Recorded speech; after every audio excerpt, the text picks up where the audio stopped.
Well, I have our basic oval of track set up on our family project layout, which means we're ready for round 2, and that's going to be laying track and wiring it all up to run today. Most train sets come with either a circle or oval of track, and that's a lot of fun when you get started, but you can have even more fun if you get something like this, which is a track expansion pack, which allows you to add switches and other curve and straight sections to expand your railroad empire. And that's what we're going to do with our basic circle today. I'm going to take some of the materials from here and show you how to turn this into a real working model railroad.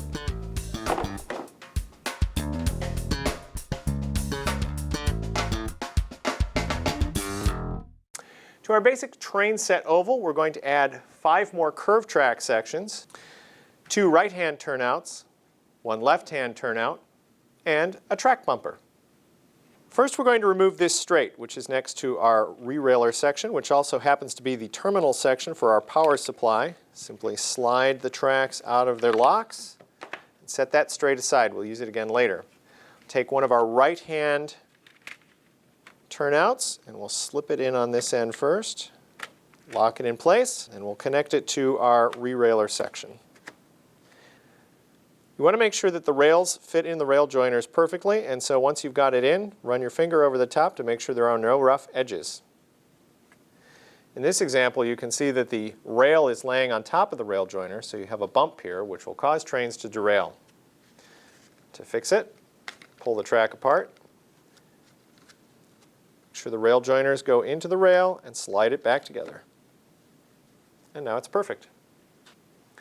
Okay, our first turnout is in, so we're going to assemble the rest of the track around the railroad.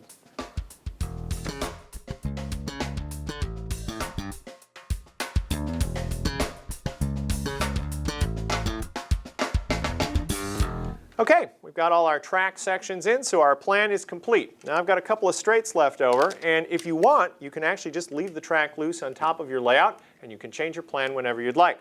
I want a more permanent installation though, especially since we're going to add some scenery, and so let me show you how to glue the track to the model railroad.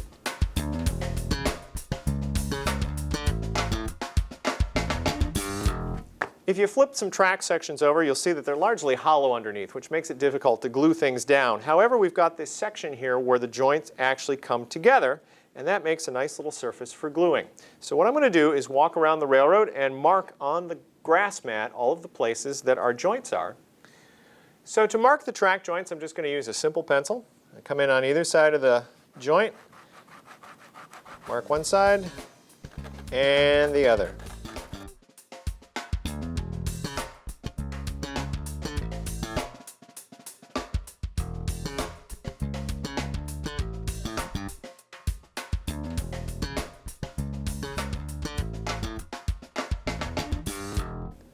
All right, I've got all of my track marked, so now I need to get the help of a friend again. Kent is here to give me a hand. We're going to take the track off and just move it out of the way for the time being. So lift it up carefully. We don't want it to come apart, and away it goes. Okay, with the track removed, now we need a spray bottle, and this just has regular old water in it, and our putty knife again. I'm going to start with the first area. I've got the scratch marks into the surface here with the pencil. Use the spray bottle. I'm just going to moisten up the ground foam in that space. Just like that. That's all we need. We're going to let that sit for a couple of minutes, and then we'll come in and scrape it off. I'm going to go around and wet the other spots, and we'll start scraping. Okay, our first spot here has had a little time to soak in, so using our plastic putty knife, come right in along the edge where the track line would be, and just scrape off the ground foam. You see it'll come right up. Pretty much in one big sheet all the way to the next edge, and then just carefully pick it up and off. And that's what you want, is a nice clean patch for our glue to stick our track down to the layout. This I'm actually just going to throw in a garbage can like that and keep going.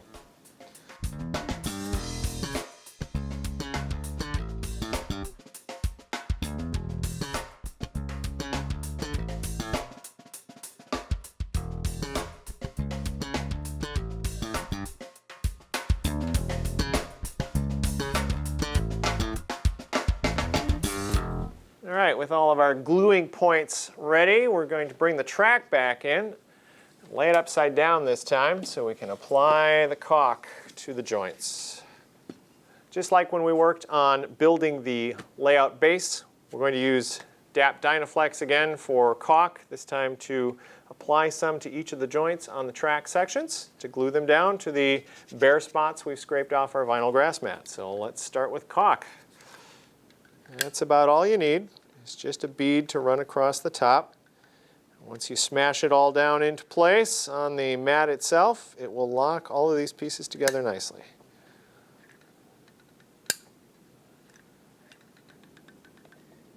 And our last one. All right, Kent's going to come back and give me a hand. I'm going to flip this over. This is definitely two-person work right here. Go that way towards camera. Perfect. All right. All right. While the caulk is still wet, we'll just move it all right around where it needs to go. Looks like we've got it. Okay, we need to do one more thing before our caulk sets up, and that is to attach the feeder wires to our track, because we're going to have to scooch things around a bit to make that work. On our Bachmann train set here, it just has this little plug that fits right into the side of our terminal re-railer track section here. And if I gently pick this up out of the caulk, you can see that I can just slip this piece right on and press it into place. I want the wires to actually slip into this gap I've left between the foam and the edge of the layout here. So I'm just going to carefully bend them around that they'll sit properly, and then use my putty knife to just gently push them down between the side of the layout and the foam. That'll keep them out of the way so they won't get tangled up when you're playing with your model railroad.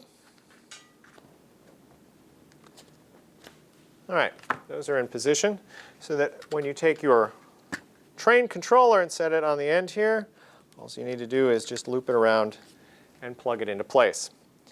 All right, with our feeder wires positioned, next Kent's going to come back in and he's going to bring me some books. And just like all the other steps, we're going to finish this one up with weighting everything down until the glue dries. All right, we need to let this sit overnight so that everything locks up, and then we'll come back and run a train. All right, our track is glued down to our railroad, so it's time to take Thomas and his train out for a little ride. We'll head around the big loop first.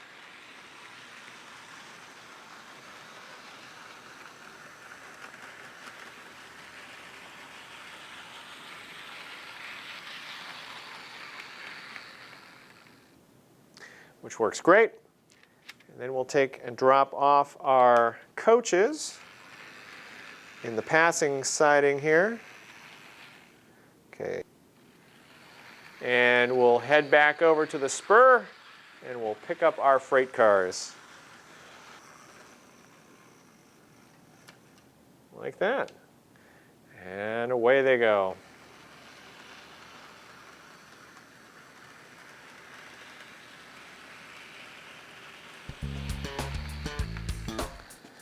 All right, our track is in place and everything runs great, but it doesn't look like a model railroad yet. Next time, in part 4 of our video series, we'll add some buildings and show you how to put roads down over our vinyl grass mat. We'll see you then.